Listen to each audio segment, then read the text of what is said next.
Tension పడకు. నీకోసం వాడు కోడల్ని తీసుకురాలేడా? పెళ్లి చేసుకునే పనికి మనోడు ఎవర్రా?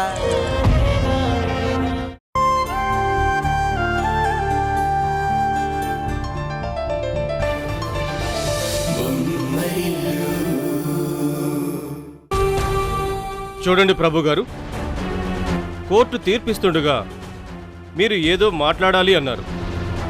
మీరు దేని గురించి మాట్లాడాలనుకున్నారు? సమయం వృధా చేయకుండా చెప్పండి.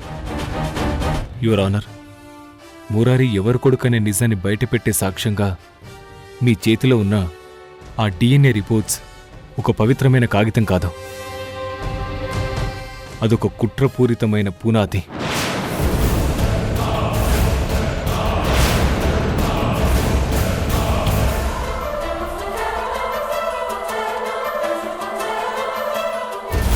ఎందుకంటే ఆ రిపోర్ట్లో గౌరవప్రదమైన న్యాయస్థానాన్ని తప్పుదోవ పట్టించేలా తప్పులు జరిగాయని నేను నమ్ముతున్నాను.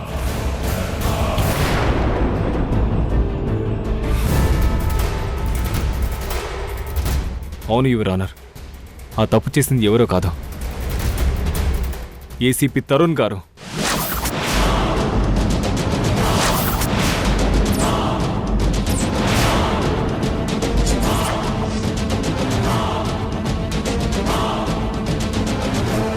పోలీస్ అనే అహంకారంతో, తనకున్న పలుకుబడితో, అధికారంతో డిఎన్ఏ శాంపిల్స్ని డాంపరింగ్ చేశాడు.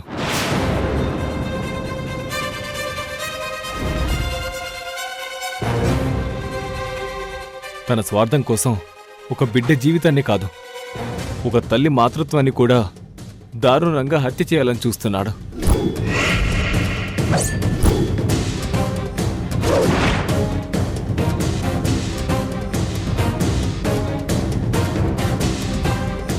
కావాలంటే ఆ శాంపిల్స్ని మళ్ళీ పరీక్షించండి, అప్పుడే మీకు తెలుస్తుంది మీరు నమ్ముతున్న ఆ రిపోర్ట్స్లో ఉన్నది ఒక పోలీస్ అధికారి చేసిన నీచమైన పని అని.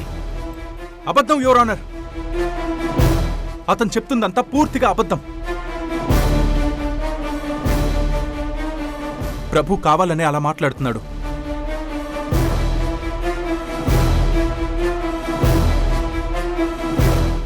అవును యువర్ ఆనర్,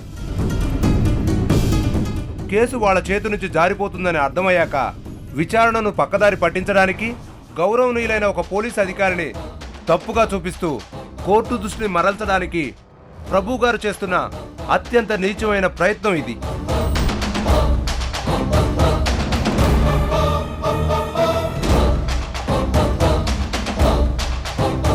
సాక్ష్యాలు మీ మెడకు ఉచ్చుగా బిగిస్తుంటే ఆ ఉచ్చు నుంచి తప్పించుకోవడానికి నిజాన్ని ఎదుర్కోలేక ఒక పోలీస్ అధికారి వ్యక్తిత్వాన్ని లక్ష్యంగా చేసుకొని మీరు ఆడుతున్న ఈ విషపూరితమైన ఆటను న్యాయస్థానం ఒప్పుకోదు ప్రభు గారు.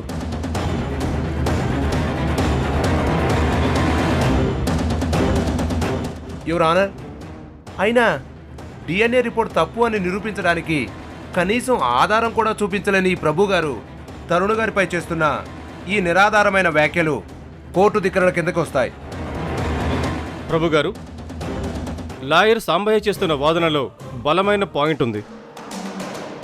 మీరు పోలీస్ అధికారిపై చేస్తున్న ఆరోపణలకు తక్షణమే ఆధారాన్ని చూపండి, లేదంటే మీ స్టేట్మెంట్ రికార్డుల నుంచి తొలగించి మీ పైన కఠిన చర్యలు తీసుకోవాల్సి ఉంటుంది.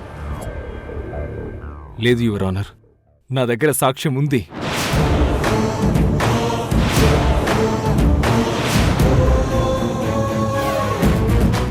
మీ దగ్గరున్న సాక్ష్యం ఏంటో చూపించండి. ఏసీపీ తరుణ్ గారు డిఎన్ఏ టెస్ట్ రిజల్ట్స్ వచ్చిన హాస్పిటల్కి వెళ్ళి అక్కడి సాక్ష్యాలు తారుమారు చేసినట్టుగా ఆ హాస్పిటల్లో వర్క్ చేసే ఒక టెక్నీషియన్ తన మనసుని చంపుకోలేక నాకు ఫోన్ చేసి ఈ భయంకరమైన నిజం చెప్పారు.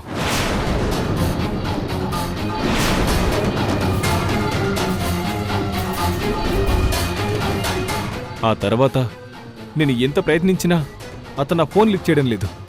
అంతేకాదు యువర్ ఆనర్, అప్పటి నుండి అతని ఫోన్ పూర్తిగా స్విచ్ ఆఫ్ వస్తుంది.